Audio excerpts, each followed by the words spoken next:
what's up, everybody? This is Ben with the Pale Blue Dot Podcast, coming to you live from sunny and somehow extremely cold Austin, Texas. We have like frost going on everywhere right now, and no one knows how to drive because of it. It's pretty ridiculous. But anyway, today's guest is Fabian Illanes. Fabian's a good friend of mine. He is the founder and CEO of Ready to Go Survival, a company that makes really cool customized survival gear kits or bug out or bug in bags, which I find out in this episode is a thing, for people who want to be prepared in case disaster strikes.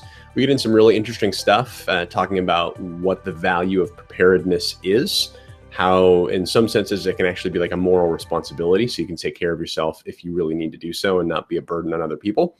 And what I thought was really interesting, we talk about the difference between selling paranoia or taking advantage of paranoia and being prepared, like what the actual moral difference is, how you walk that line.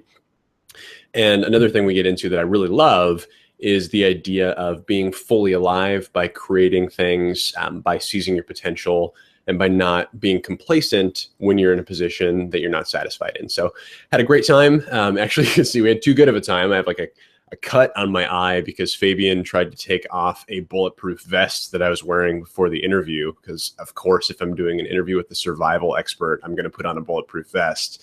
And he pulled it over my head and it scraped the hell out of my face. So not indicative of how the rest of the show went, but it was a blast. I hope you enjoy it. Thanks, everybody. Heyo, I'm here with Fabian Illanes. I know how to say his name now because apparently it's a Hispanic name, and I'm extremely non-Hispanic. Yeah. They asked me that actually. I was at the doctor's office the other day, and they asked if you're Caucasian Hispanic or Caucasian other. Right. Like, are you serious? Look at me. Like totally other. I couldn't possibly be white, like any whiter than I am. But anyway, Fabian, thanks for joining, man. I appreciate it. Of course, my pleasure to be here. Yeah, well, I mean, it is your house. Yeah, so my pleasure to have you here, more rather. So we're actually chilling in Fabian's man cave. We've got Fabian's soon-to-be wife, fiance Christy, and their dog Shume barking in the background like a true boss. Yeah. So it's a party here, drinking bourbon in the afternoon. We love it. That's right. If you hear, yeah. So Fabian, you and I know each other fairly well, but for those that don't know you or know what you do, talk a little bit about what you're all about, like both as a businessman and as a person. Sure. So, well, first off, you and I, met when I first moved here to Austin from New York City. You were probably my first friend that, I acquired here living in the Austin area. You like rescued me from Dr. Octopus, if I remember correctly. Did I? Yeah, I remember that. It was really dark in a street corner. There's a lot of hugging.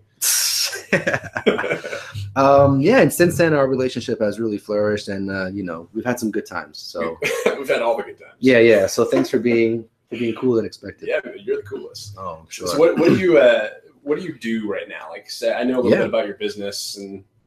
So right now I am the founder of Ready to Go Survival. It's a direct-to-consumer retail brand. We specialize in personalized emergency preparedness that encompasses, survival kits, bug-out bags, get-home bags, everyday carry kits, gas masks, everything for the end of the world and shit hitting the fan scenarios. So my general life philosophy is to not plan for anything until it happens, and then generally just to like react. So my goal for when the zombie apocalypse does come, because I've given it like a 2 to 3 week window, it's like my general assumption. My goal is just to make it to Fabian's house, basically. Don't you dare come here when shit hits the fan. Maybe having to fill up your bathtub with water for you. Okay, fine, that's worth it. I can do tasks. Speaking of that, I actually recently just shared my story of how when I had to fill up my bathtub full of water when Hurricane Sandy hit New York. Oh, did you really? Yeah. So you were in New York for that. What the hell was that like? I mean, that's part of the reason why I started the company. It's I was born and raised in New York, and witnessing 9/11 and more recently Hurricane Sandy, I realized that I had to change my lifestyle. Being in such a populated area, you realize how vulnerable you are, even though everyday life kind of makes you feel like you're kind of invincible. Yeah. So at that point, I said, I have to take precautions and be more prepared in case something awful were to happen.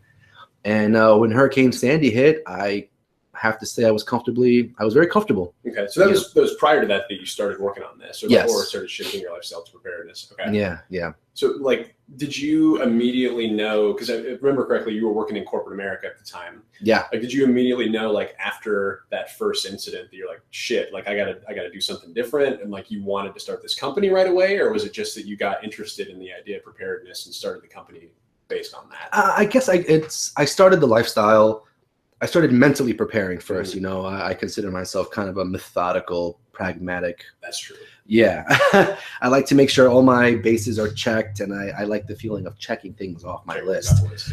And so, yeah, no, I mean, corporate America, that's where I started off, you know, working. And I realized that as part of my lifestyle, I wanted to research, you know, what kind of equipment's out there, you know, kind of shop around, see what kind of kits, you know, survival kits and things out there for like any kind of doomsday scenario. And I realized that there was a huge, I guess, gap.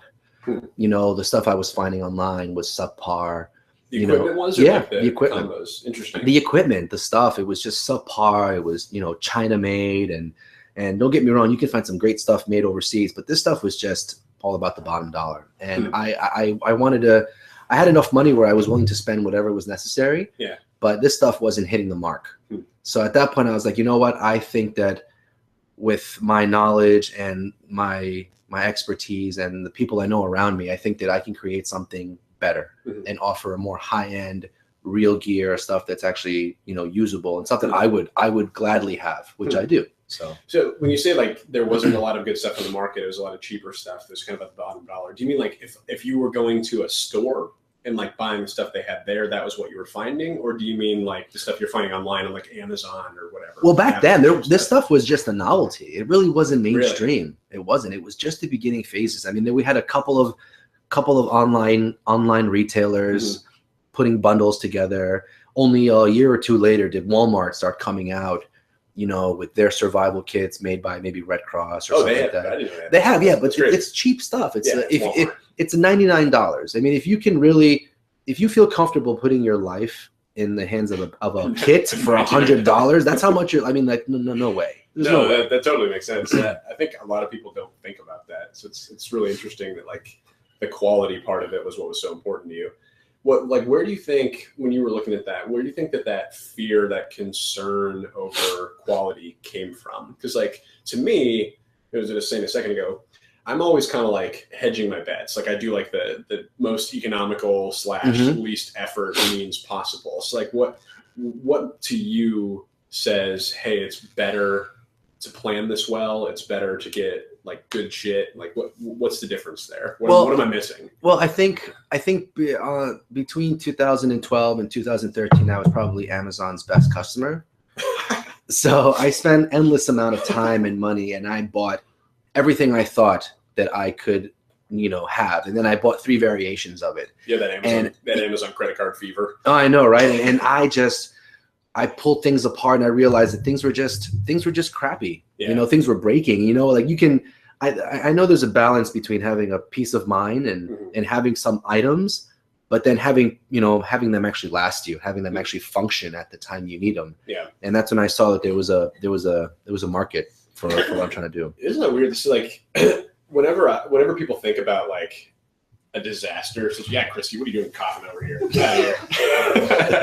You weren't prepared enough for this interview coughing. Take a lozenge. Do you have lozenges in your bags? Of course I do. Yeah. Do you actually? Yeah. Kale lozenges. That's hilarious. Just kidding. I don't think it's a thing. No. But it's interesting you mentioned like durability though, because when you think about like disaster scenarios, I think like when most people in America do, they're like, oh, it'll be fixed in like a week, like the government will have it, but probably not the case. Like, what are the?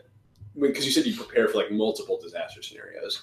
What are like the most common themes that you're preparing for? Like, are there themes, or is it just like you just need this? Well, I mean, on your first point, you know, FEMA. You know, as much as people like to rely on local authorities and government agencies, FEMA themselves say you need your own supplies. Sure. Yeah, like as much as we can help, we might not get to you in time. So you need your own food cache, your own water supply, your own shelter, these things to hold you over until we get there. Yeah. I'll put that in front of it. But your second question, if you can repeat it. Yeah. So like, what are there themes of like specific scenarios you're preparing for, like that you find people asking about? Right. Well, recently, we started off selling, individual items, and then we kind of grew to creating pre-made survival kits. And most recently, over the past maybe year, we've pivoted our business to offer personalized survival packages. We provide custom kits for individuals, families, and businesses. And what we do is now we have a survey. We take a very unique, personalized approach, and we ask a series of questions. How old are you? Where are you from? What type of area do you live in? Is it urban, suburban? How much? What's your budget like? What are you really fearing for? And we take every question we ask into consideration, because depending on if you live in the middle of America or by water or somewhere cold, your survival kit will potentially vary very differently based on, all these different, aspects. And based on over 1,000 submissions on our assessments on our survey, I've learned that the majority of people in America right now are worried about food and water shortages. And the the only things that'll kill you. Exactly. The lack of food, lack of water. I can hide from zombies, but if I don't have food and water, I'll probably still die. The second thing most people are really worried about and preparing for is civil unrest, which is interesting considering, recent events. I know what you're talking about. Yeah. No one knows what I'm talking about. And then the third thing I could say is probably terrorist attack, which can probably vary from, like cyber attacks, like hacks that we've seen, and maybe some other form of foreign attacks. Those are the top three fears that people are really kind of expressing. So when you mentioned those surveys, like, do you have just like an open forum where people can say like, this is what I'm preparing for, or are you just like giving people common options? Well, if you go to our website, we offer we offer individual products, we offer pre-made kits, and if you choose to, you can select, a personalized approach. And in that point, we send you to a page where you fill out that survey. Okay. And I'll link to this, readytogosurvival.com, right? Yes. Cool. I'll link to it in the description. No, it's really interesting, because I think the call to be prepared is a really responsible thing to do. I mean, obviously you agree because you started a company with that, but. Well, yeah. I mean, when Hurricane Sandy hit, I have friends, all walks of life, and not all my friends and family understood what I was trying to do. They would call me more like, I'm selling paranoia, I'm selling fear, zombie apocalypse. That's not going to happen.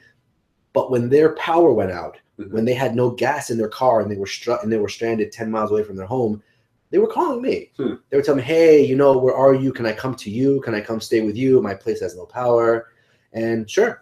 So during that, couple of days, I had basically like a mini refugee camp at my place. Yeah. That's crazy. Yeah. I remember, I don't remember who it was that said this, but we tend to get surprised when bad things happen. But if you think about like how crazy the world is and like how crazy the universe is, really we should be surprised that anything good ever happens. Oh yeah, or that it doesn't happen. Or that it doesn't happen more often. Yeah. Totally. Yeah.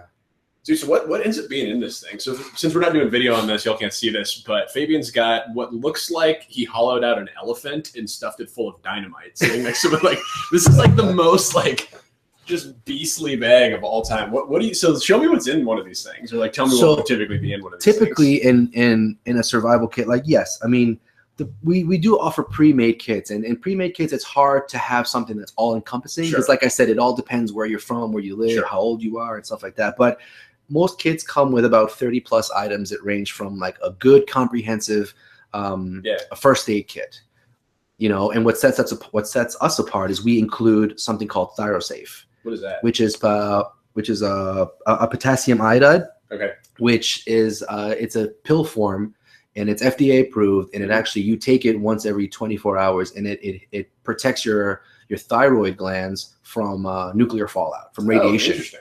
Yeah, and we also put in your first aid kit ammonia inhalants. Okay. Smelling salts. Sure. So in case like you're with a buddy, he gets knocked out, you need to get him up. Yeah. There you go. That's crazy. Yeah. Little things you would never think of. Yeah, little things. We include water. Food, knife, knife, flashlights, water purification tablets, flint, fire starter, a lighter, things that most people have around their home, but they don't have it in one centralized location. Yeah. What we like to say is that, government officials say that within like some kind of a bad emergency scenario, they can close down a major city in 90 minutes or less. Whoa. So that means you have 90 minutes from the time it's announced to get out of the city you're in before all paths in and out are closed. Is that what you would do? So like if you were in a city, you would leave? Oh yeah, most likely. If I can safely. It all depends. Huh. It depends what's happening outside. Just because you think it would just be like too much chaos in the city? Yeah, because, of course, in the city, it's just not a great place to stay, especially, but if you have to, you can, they call it bug in instead of bugging out, but no, yeah, that kind of stuff it's really important to keep in mind. And yeah. So water purification tablets, totally random, but I got into backpacking in the last couple of years, and I have like one of those like water purification sticks. You ever seen those before? Yeah. Do those, like, what's your opinion on that? If someone actually knows this, do those work, or is it better to do like tablets? They do, but the problem is they require a little bit of more upkeep and maintenance. They were yeah. I mean, and if you want to clean it, then you need fresh water. True. But then how do you have fresh water if you don't have fresh water? If you're trying to make it, I'll just go to the zombie store and I'll buy the zombie outfitters. Zombie Walmart. Zombie outfitters. I mean, I'm sure that zombies are civilized too. They're gonna set up Walmarts. They should Obviously, they're taking over. We'll make money off them somehow, knowing America. Of course we will. But so speaking of that, though, your entrepreneurial bent, that was one of the first things that like drew me to you as a friend. Same thing that drew me to really pretty much anybody in Austin. It's just that overwhelming drive to make something. I don't think I've ever lived somewhere where I've seen that like more pronounced than I do in Austin. Like, I mean, how many of your friends like don't have normal jobs?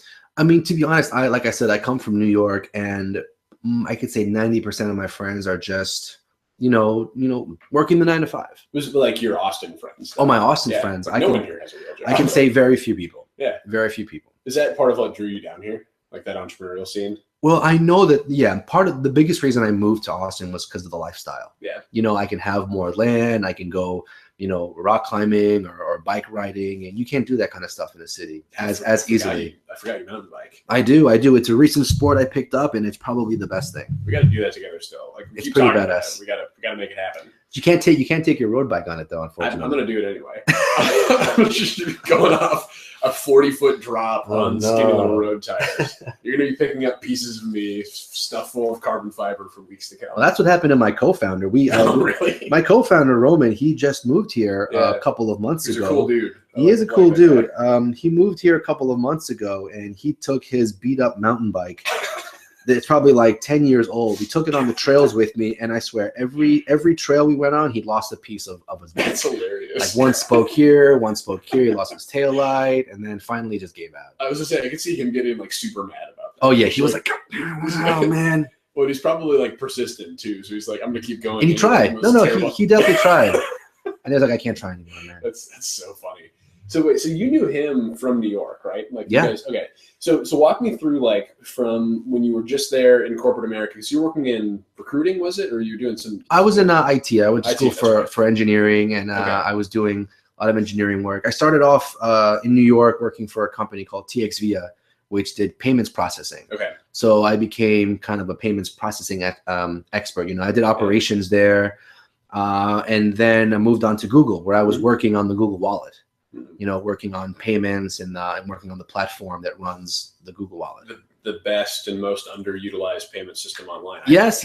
And now it's you know what? There's a lot of reasons why that didn't do well, but that's a different podcast. That's just a Google thing. Like, yeah. If it doesn't work. But so you worked from that, and then disasters, plural, struck, and you started getting into preparedness. Yeah. When did you know like this is what you wanted to do as a job? Because I'm sure it was a long transition. It was, I was doing both for a long time. I was doing ready to go survival as a hobby job, something on the side. And at some point it started to kind of it required more of my time. Mm-hmm. Obviously, as things get more successful, they require more time. Mm-hmm. And around that time where it became more successful, my co-founder entered our company into an accelerator program, the Founders Institute. Yeah. And it's at that point where we, out of 1,700 applicants, 400 students, only 5 people graduated. And we were one of those That's awesome. programs. We were one of those that one of the companies that graduated.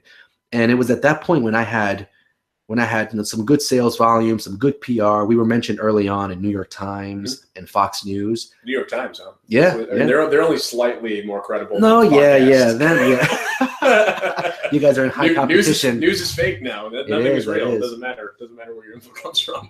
It was at that point where, once we graduated from that, we had a team of mentors and advisors that were just like, you know what, you have to go harder on this. Like, this is a good business.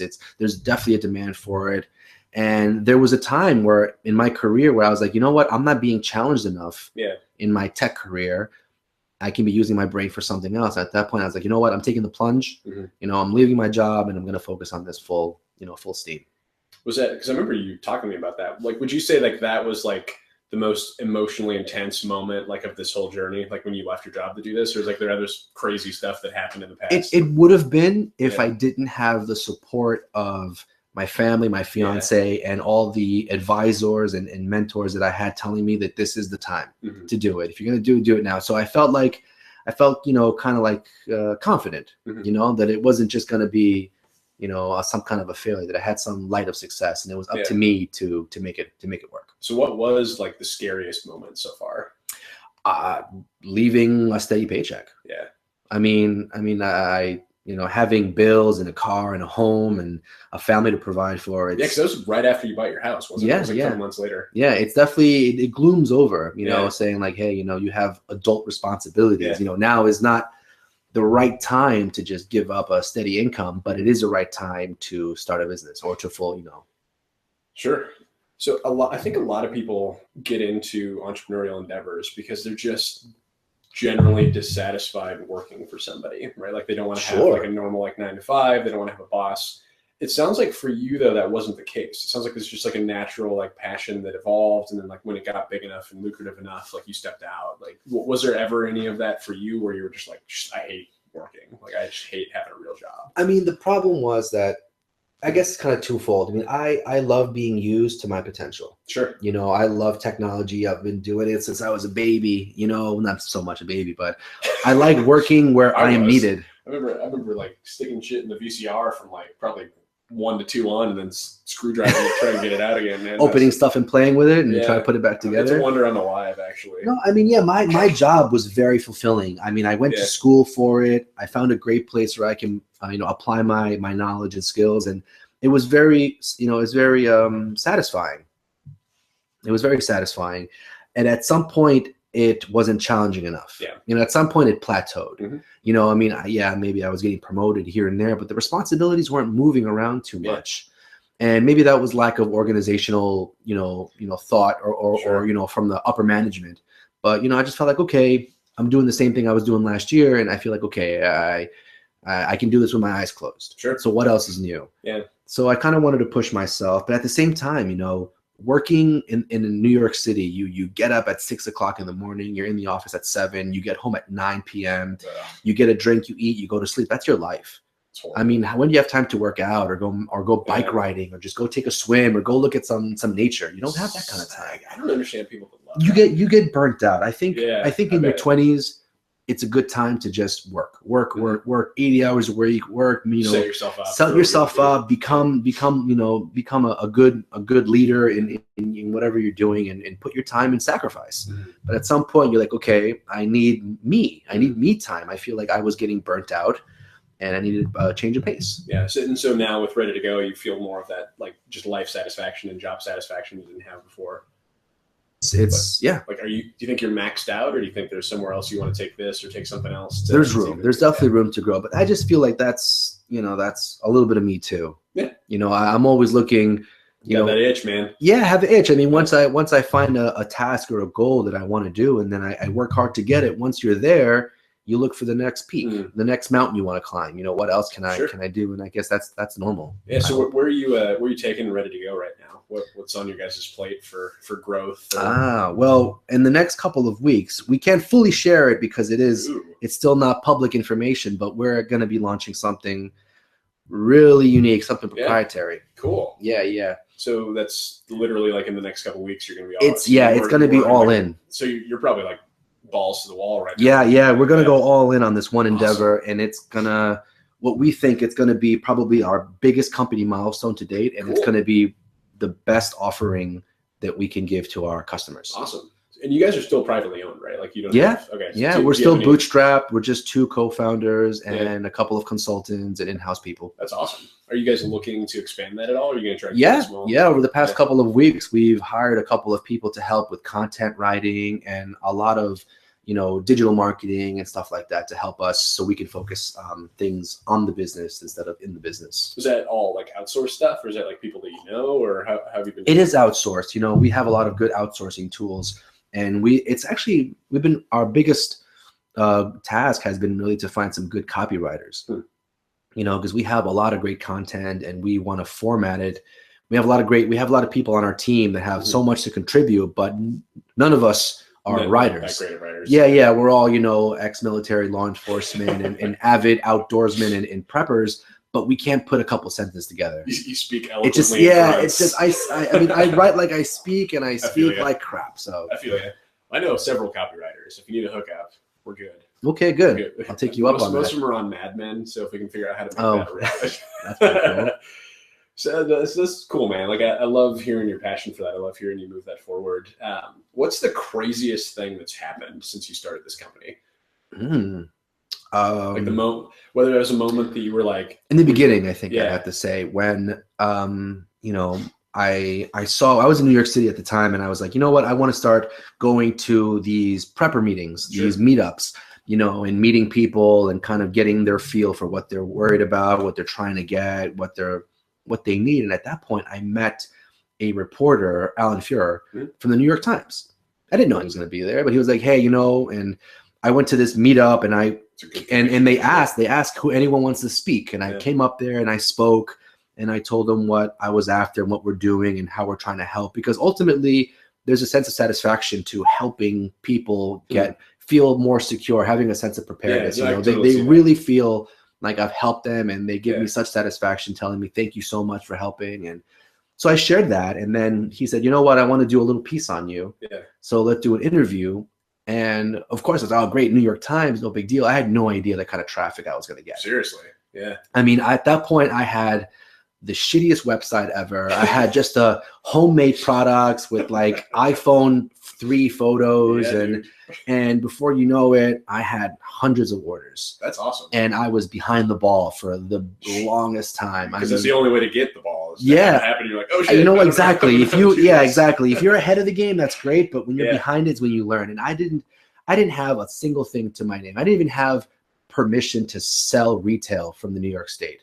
So I had to apply for a reseller's certificate of authority. Do you have to have that in Texas? You do. Yeah. In order to submit sales tax and stuff like that to sell retail and stuff like that. Taxes? Who pays taxes? This is America. You're going to edit that, right? But no, and I pay taxes for the record. when the article came out, and I woke up around 5 o'clock in the morning because my phone was connected to my PayPal account and it was nonstop. Just ringing. It was ringing. And I was like, okay. And it went from excitement to shock to holy shit. We don't have anywhere enough inventory to fulfill all this stuff. So were you working with Roman at the time, or was this all you by yourself? Yeah. And at the time I brought him in on board. Yeah.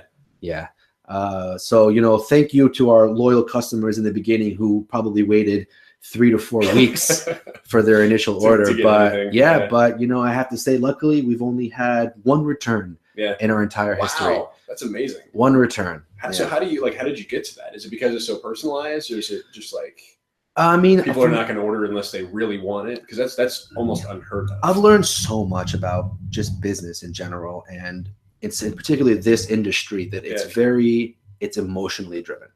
It is. So someone goes to work every day, but today something happened. Sure. And as soon as they get to work, they're going to search for what I can do to avoid this. Sure. And then you have to present something to them right away in order for them to buy it, because it's emotionally driven. They want it. They want it now. And if it's not there for them, then it goes away. You know? So what, like, because you mentioned earlier, maybe this might have been, we started recording this podcast and then realized I hadn't pressed record. So, because I'm a technical illiterate.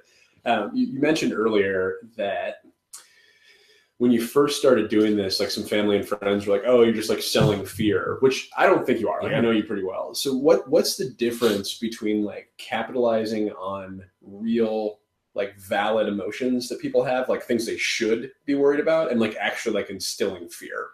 Sure.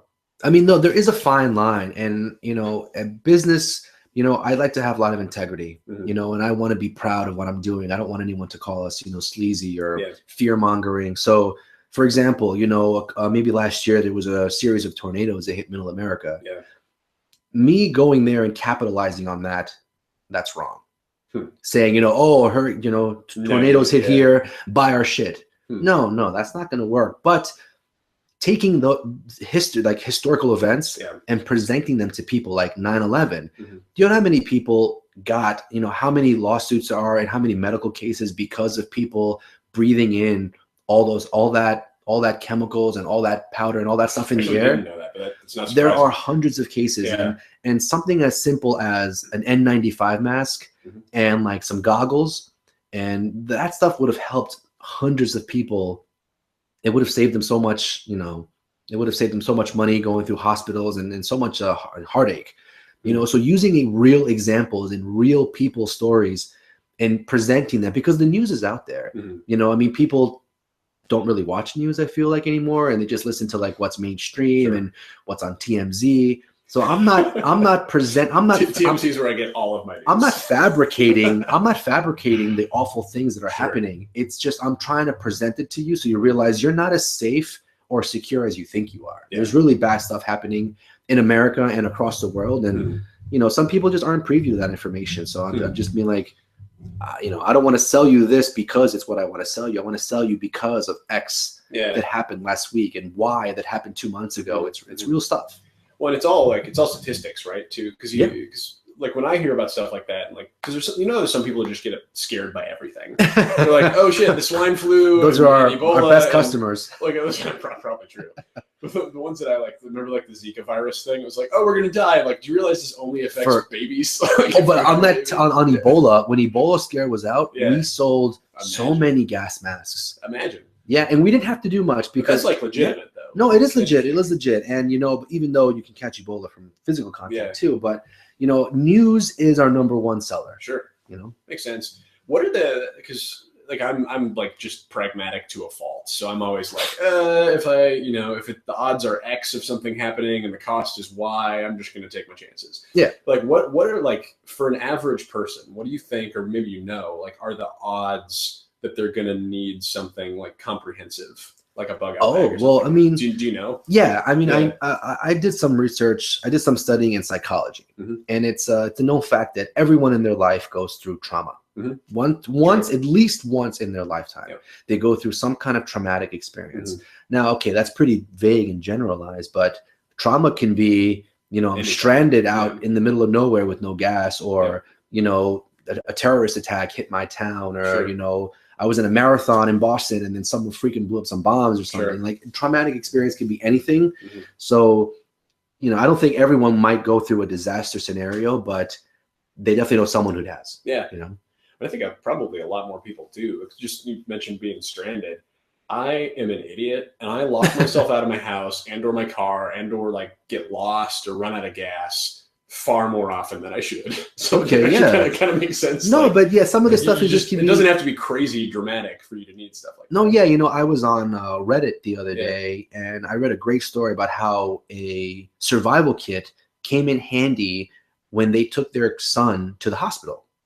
Apparently their son was still somewhat young, under a year, and they had a fever seizure.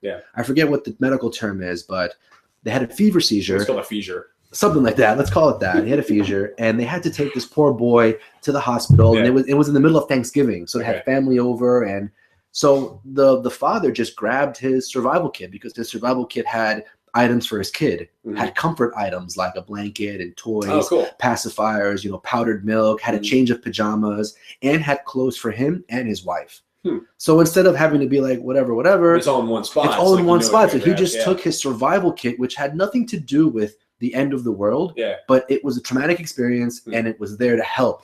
That's a good idea, like keeping stuff all in one spot for whatever that event would be. Because like I don't think I've ever like run off to something last minute and had 90% of what I needed. Like, well, that's speaking. Remember what I said earlier about FEMA says that a city can close down in 90 minutes. Yeah. We're trying to lower that to 90 seconds. So if you can just go to your closet, get the bag with all the stuff you need, worry free, and get in your car and go, 90 seconds, you're in and out. Yeah. The average family takes, an hour or so to gather their people, gather their batteries, their water, fill up their water bottles. That's too much. That takes too long. Yeah, that makes sense to me. Dude, so what else is going on in your life? Like who is Fabian? Because I'm fascinated by this. I think you mentioned psychology, like the kind of person that's your customer, right? Like we all have stereotypes of who that is. But that's not who you are. And I'm curious, like, how did you as a person become this kind of person that's concerned about and cares about helping other people be prepared?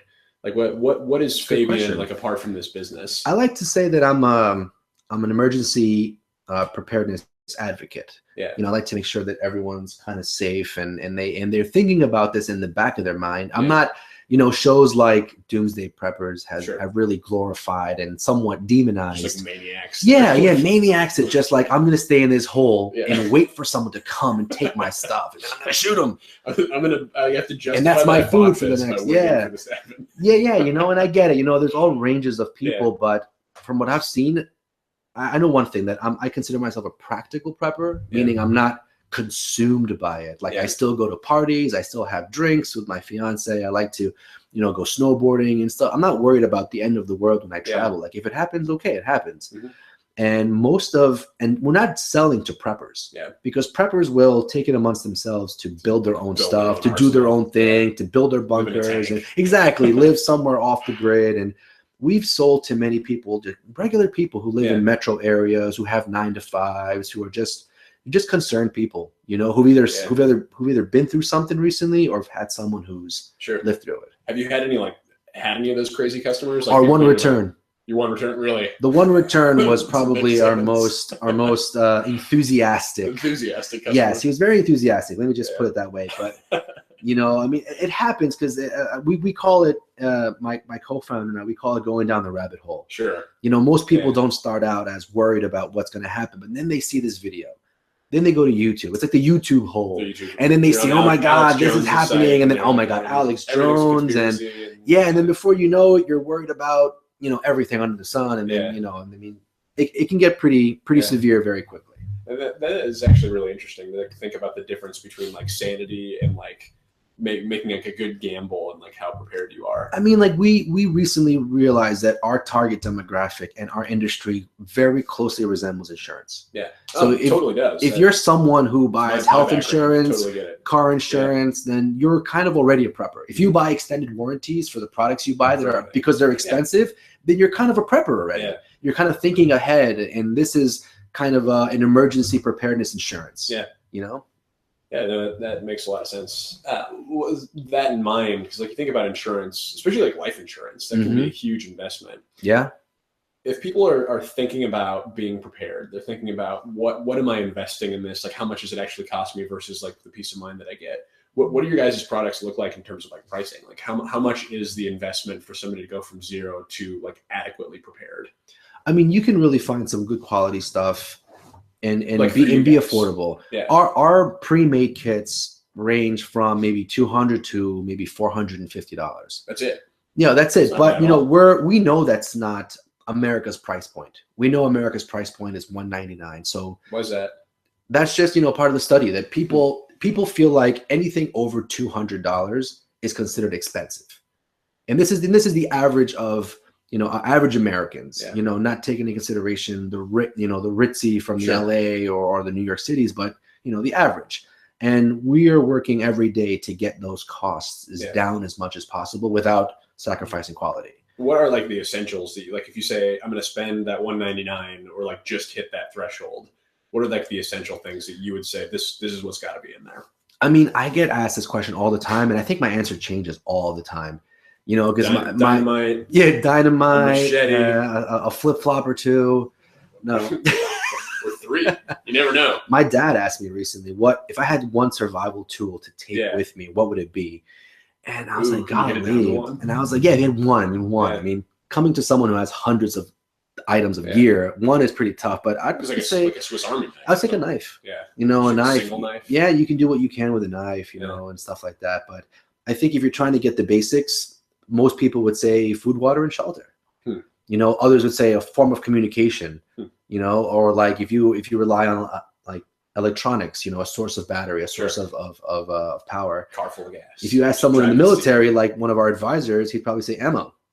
Just get all the ammo. You know, you don't need food and water. You can get that stuff. Just hunt. It all depends on where you live. Yeah, if you live in, you know, kind of like you know, if you live in a place where there's plenty of wild game, then if you live in a nice place where there's tons of water, then you don't need to pack water or pack food. You can maybe just hunt and trap, and then the rest of it is just, you know, a radio to listen in on emergency broadcasts and you know, in the shelter in warmth. I mean, so you can do it for fairly inexpensively, it sounds like. You can. Which I never would, because I would have no idea what I was doing. I would go right to Fabian and You'd I'd overpay? Say, fill this bag. Just come to you with a burlap sack and say, fill this bag? Fill this bag.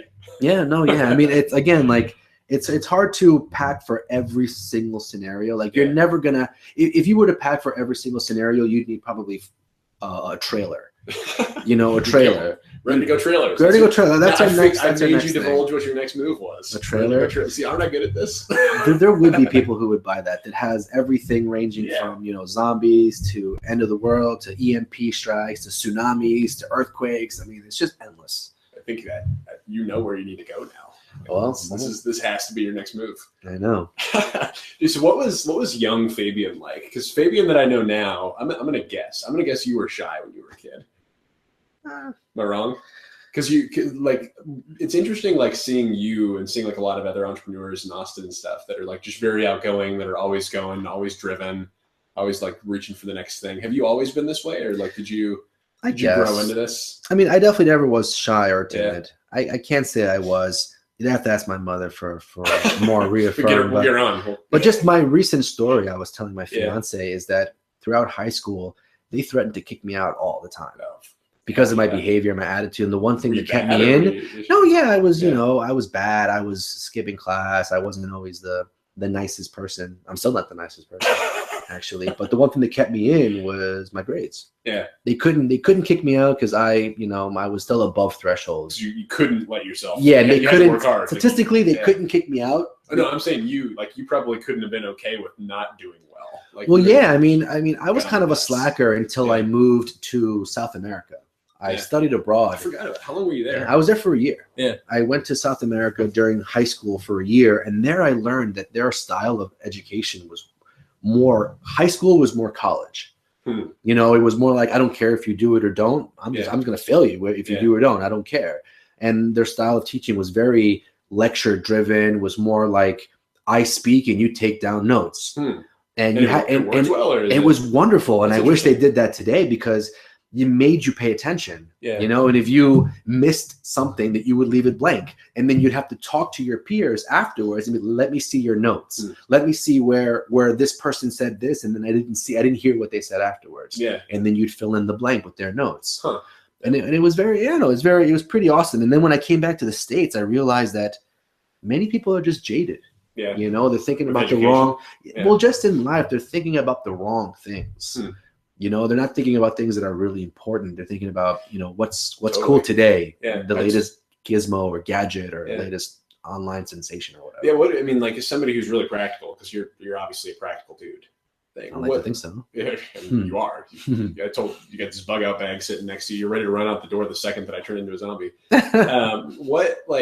What drives you the craziest that you see in people, where you're like, oh, come on? Complacency. I mean, I understand that some people are okay being okay. Yeah. You know, they're just happy with, you know, their 9 to 5, or even if they don't have a 9 to 5, they're happy just doing this, doing A, B, and C every day. I do this, I do this, I come home, I do this, and I'm happy. And that's fine.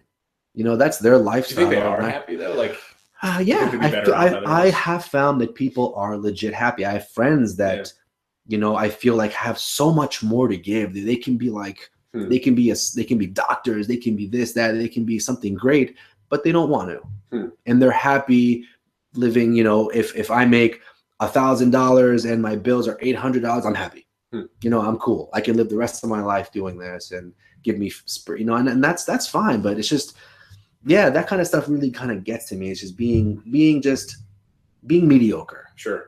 So is it like a specific type of person that drives you crazy? Because if you recognize like that some people are really happy, which is what we should want for other people. Yeah, right? That should be the ultimate happy, goal. Great, I'm fine with you. Like you said that complacency really bothers you. So like, what's the difference? Like when is like, what's the threshold of like, now Fabian's frustrated because this person should be doing something else? I mean, I was speaking to this couple who were talking about how they want to raise a family, but they want to be nomads.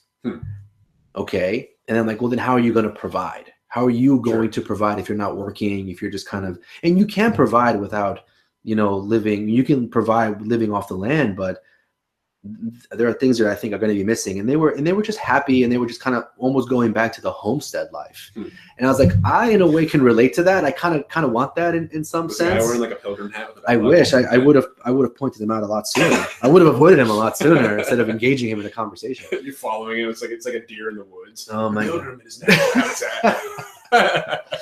And I just feel like, I mean, you can be complacent and happy. It's just, I don't know. It's hard to pinpoint what exactly drives me nuts. Cause I'm always like, okay, I did this. What can I do? How can I do it better? Because I feel like there's always something you can do better, you know, and there's no need to stop unless you're kind of moving on to something better. I don't know. It's hard to pinpoint. So because I also get irritated by that too, mostly because I can't let myself do it. Like I've always been somebody doing like 70 things at once. Like I barely sleep most of the time because I'm always busy working on something. What drives me crazy is when people are unhappy and not willing to do anything about it. Oh, I changed my answer then. Yeah. I'm going to change my answer. I'm going to change my answer. I'm going to change my answer 100%. What really, really bothers me is people who complain about things they can fix. They can fix it easy. Yeah. Yes. Yeah. Like, you know, like 47% like I don't have any money, but I don't want to work. Yeah. Or I'm so overweight, but I don't want to work out. Yeah. Or I don't want to eat healthy. Well, then you can't complain about the stuff that only you can fix. It's silly. I hate that kind of stuff. Yeah, no, I feel you on that. On the flip side of that, what do you think makes you the happiest? Like what do you see in the world right now that's happening that you're like, yes, I love this? Is there anything? I don't know. I mean, you're pretty self-fulfilled. Like you're your own happiness. No, I definitely grab happiness from the randomest things. Yeah. Like I grab happiness from seeing my fiance happy or having her accomplish her goals. And when I see my dog super happy chewing on a toy, that gives me so much happiness. You know, like we give him a good life. I'm freaking happy. And your dog, he's the coolest. Yeah, it's sometimes when I'm outside riding my bike, you know, and I'm trying to beat my own score, my own time from the week before, and then I bust my ass and I go flying. So you're on the trails right here. Right? Yeah, right next to my house. And then I go flying off my bike and I'm laying down. I'm like, this is nice. You know, like you fell off your bike? I fell off my bike and I'm here in the woods and I'm looking up at the sky and I see like, and I don't see the end of the world. I see, you know, a nice, you know, foliage and I see the sun and the clouds and I'm like, both your legs are broken both my legs are still intact, but I'm like, I didn't have this in New York. So I'm just happy being outside. Being outside totally makes me happy. I love being outside, and if you put me by the beach, I'm a different person. Like you don't like it, or no? I like it too much. I become like this, like Cubano, like give me margaritas. I become like this. I become like Ricky Martin. It's 5 o'clock everywhere. Yeah, it's just like Ricky Martin. Yeah. I'm like living the Vida Loca. I'm just like, a lot? Yeah. You put me by the beach and I'll be dancing. Like, I don't care. I can't imagine Chrissy would like allow you to be near her. No, she hates me when I'm by, like when I go to Miami or I go anywhere by the coast.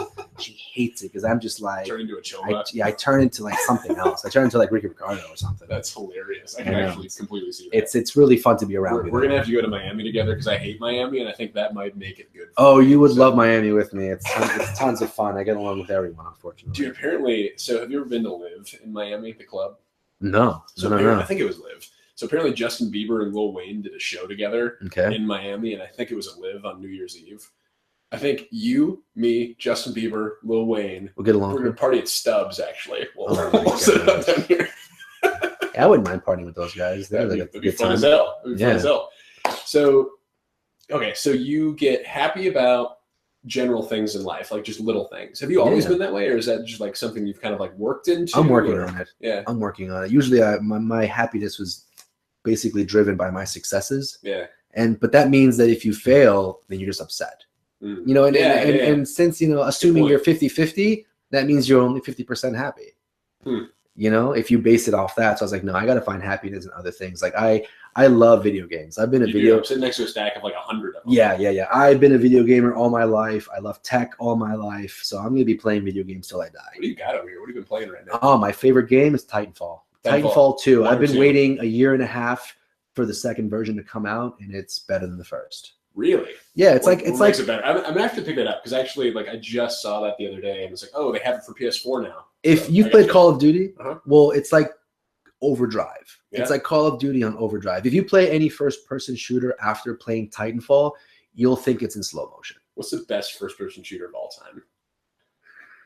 I mean, besides GoldenEye. I mean, like, Call of Duty is great, but I think Titanfall is coming up. Really? Yeah, it's that just good. It's so good. It's just so good. I mean, I'm not gonna get too geeky in this. Dude, thing. I only play like Pretty Princess, like Goes to the Mall right now. And the Kim Kardashian app game. Or is that a thing? Is there one? It is, and it's actually really popular. I hear. Is it fun? Have you played it? I don't know. Don't ask me things like that on radio. No, it's not. That's a freaking lie. I think I'm looking at AK-47 and thinking it was. Yep. Tons of ammo on the floor. Dude, so you are a gun enthusiast. I remember the first time I ever came over to your house, you're like, hey, I'm Fabian. Let me show you my guns. Oh, yeah. What's your favorite gun that you have? I got to say my favorite gun is probably my Glock. Yeah?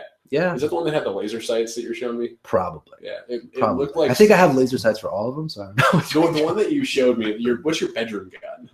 My bedroom gun. Because you had something crazy. Well, now you're divulging too much, but no. But what's the gun? What's the gun that's not in your bedroom at all? Okay, it's what is this? Springfield. Okay. Springfield XD 45 caliber 4.5 length barrel. So basically, the moral of the story is, if you're looking for a house to rob, don't hang out within 15 blocks of Fabian's house. Do not. I'll look forward to you breaking down my door. Actually, did you see that video? I was making the rounds on Facebook a couple weeks ago. That was like preparedness nerds best day of their life or something like that. It was like a home invasion with like the 4 guys sitting on the couch. Oh yeah. I think I know. Yeah. They're so happy. They're like, oh, finally, all my preparations have come up to this moment. They're just like passing out like AK-47s and like M16s. No, yeah. I mean, being from New York, New York is gun laws are pretty strict. Chicago, that's where I'm from, man. Honestly, we can debate back and forth if guns are good or bad, and if more guns are better or less guns are better. It doesn't matter. I mean, I don't have an opinion on that, honestly. What I have too many. Hit me with your general synopsis, because I'm not going to fight about it. No, I just think that part of the preparedness lifestyle is weapons and a means of self-defense is part of the lifestyle. It just is, because there's always going to be someone meaner. There's always going to be someone nastier and more violent and just more bad, just evil. There's a lot of evil in the world, and you can't combat evil with your words, with your convictions, with your charm. Yeah. You can, but you'll meet someone who's just pure evil, you know, and they're going to do nasty things. When I try to tell my friends and my family that you can't wait for things to happen to you in order to change the way you think. You have to learn from other people's experiences and mistakes. And I'm telling you, if you, God forbid, you or someone close to you goes through something awful like an assault or a domestic break-in or something even worse, your view will change. Your view will absolutely change. Literally everybody that's had something like that happen has told me that. Well, yeah. Do you remember you said something a second ago, like evil exists and like there's only force can abate like pure evil. Sure. I remember, I think we might have talked about this before, but you know Jocko Willink? He's got the Jocko Cast podcast. He's a former Navy SEAL. Just like a total badass. Like, tell me more. Yeah. His entire Instagram is literally just workout photos of his watch at like 4:30 every morning. Get out. Like, the dude is committed. Brazilian jiu-jitsu. Like he could probably rip someone's head off. Oh, I'd get along with him great then, because that's what I'm into. Check him out, man. But he talked about that actually on a podcast I was listening to about pacifism. And it was like, what is it like? Essentially saying like pacifism is immoral, like because there is evil in the world, like, and it falls to the strong the responsibility to like be able to protect, like to be able to protect your own. Oh, sheepdog. Yeah, sheepdog mentality. Yeah. But do you think of yourself as a sheepdog protector type? I mean, I guess. I mean, I'm not going to brag, but I've definitely helped people out. Yeah. You know, in situations, you know, either big or small. I've definitely helped people. You know, I like doing that. I feel like there's a sense of, it's just nature. If you see a fellow man drowning, you're going to reach out to that person and help them up, aren't you? Well, so you say you'd like to bragging yourself. I think a lot of people wouldn't. Like, I do think that that's something unique about you and like some other people that have more of that sheepdog. I have an optimistic view. Yeah. You know, more 51% says that I believe that someone will help me if Yeah. I'm drowning versus step up. Yeah. I want to think I would like that. That's kind of like an alpha male sort of thing to think. That's okay. Yeah. It's funny. Well, no, but I mean, it's an okay way to be, like, you know. It is, you know, but I've been thinking about it recently, you know, since moving down to Texas, you know, and now here in Texas, you have permission to concealed carry and open carry. And when I moved down here, I immediately got my concealed carry license, and I took all the classes, and I take it very seriously. And I realized that it's very serious. It's very scary. You know, even the right to protect yourself is still doesn't give you the right to just do what you want. And it's there's rules, you know, when you can, when you can't, when you're allowed to, when you're not allowed to. And it's hard to have that kind of judgment, you know, when things come up out of nowhere, like 4 o'clock in the morning, someone breaks in and someone's taking your TV. Yeah. You know, I would just let him take it. Well, yeah, you know what? So would I. You know, as much as I would be inclined to defend my home, I'm not gonna kill someone just for taking a TV. Sure. Or get killed or whatever. Yeah. You know what? If you're breaking into my house, you know, taking the TV, and you're not hurting anyone. Yeah. Then I would try to convince you otherwise, or you know, just, you know, if I can get the hell out. You know, I'm definitely not going to take a life and then have to deal with all that nonsense, because that kind of stuff is really bad. It makes sense. Dude, so I was thinking about this earlier. You are a guy who has very strong, like very, very strong principles. Like, there are things that you just will and won't do. So when you look at the world and you look at like how people are, how people aren't, if you could pick any one thing, whether it's a principle you have or whether it's a lesson you've learned, if you could pick any one thing and say, if everybody could learn this lesson or think this way, the world would be a better place, what would it be? Golly, I guess I'd probably just say be kind. Be kind. Or nice. I mean, these are the principles I'm working on. Sure. Like, I can consider I'm very kind.